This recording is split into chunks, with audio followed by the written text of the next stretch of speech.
Bienvenidos, hoy vamos a analizar a fondo lo que podría ser la apuesta económica más grande de Colombia en su historia reciente.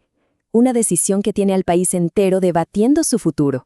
23,78%.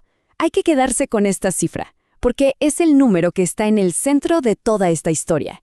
Es el aumento, de un solo golpe, al salario mínimo. Entonces, la pregunta es casi obligatoria. ¿Qué hay detrás de una medida tan drástica? ¿Qué la motivó? Y sobre todo, ¿qué consecuencias podría traer para la economía del país? Para entender cómo llegamos hasta aquí, hay que ir al 29 de diciembre de 2025. Ese día, después de que las conversaciones entre empresarios y sindicatos no llegaran a un acuerdo, el gobierno decidió tomar el control y a través de un decreto fijó la nueva cifra. Una decisión que, sin duda, marcó un antes y un después. Miren esta comparación. El salario mínimo mensual va a pasar de poco más de 1.400.000 pesos a más de 1.750.000. Es el incremento más grande de los últimos 25 años. Un salto, la verdad, monumental. Y aquí viene un detalle muy importante. Si a ese salario le sumamos el auxilio de transporte, el ingreso total de un trabajador llega y supera por primera vez una barrera psicológica clave. Los 2 millones de pesos, un hito para el ingreso básico en Colombia. Bueno, entonces, ¿cómo se justifica una subida de esta magnitud? La respuesta está en un concepto que, fíjense, lleva décadas en la Constitución colombiana, pero que había pasado un poco desapercibido, hasta ahora. Estamos hablando del salario vital. La idea es muy potente. Un sueldo no debería ser solo para que una persona sobreviva, sino para que una familia completa pueda vivir con dignidad, cubriendo lo esencial. Es un principio que, de hecho, tiene una larga historia, impulsado por la Organización Internacional del Trabajo. Y es que cuando el gobierno se puso a hacer los cálculos, lo que encontró fue una brecha enorme.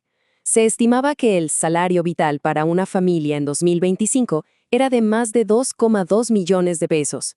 El salario mínimo de ese entonces no llegaba ni a cubrir el 59% de esa cifra. Así que este aumento es, en esencia, un primer gran paso para empezar a cerrar esa brecha. Quienes defienden la medida, como el propio presidente, argumentan que esto va a funcionar como una inyección de energía a la economía. La lógica es que, al darle más poder de compra a la clase trabajadora, se activa el consumo en los pequeños negocios, en la economía popular, y eso, a su vez, impulsa el crecimiento general.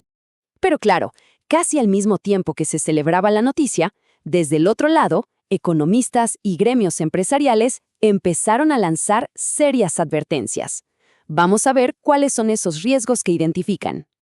Muchos de los críticos han agrupado sus preocupaciones en lo que llaman la triple amenaza para la economía. Desglosemos cada una de estas partes para entenderlas bien. La primera amenaza, y quizá la más intuitiva, es la inflación.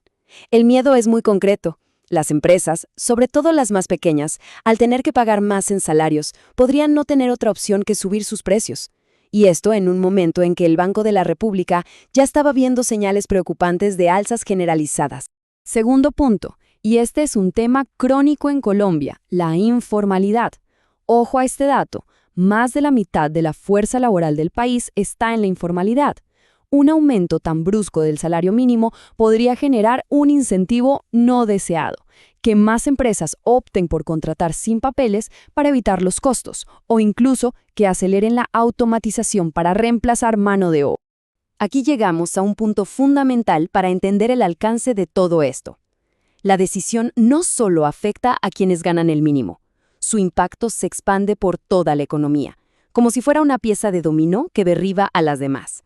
Este fenómeno se conoce como indexación, y en Colombia es particularmente fuerte.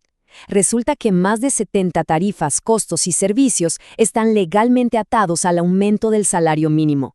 Hablamos de cosas como los aportes a pensión, las cuotas de administración de los edificios e incluso el precio de la vivienda de interés social. Si sube el salario, todo eso sube automáticamente.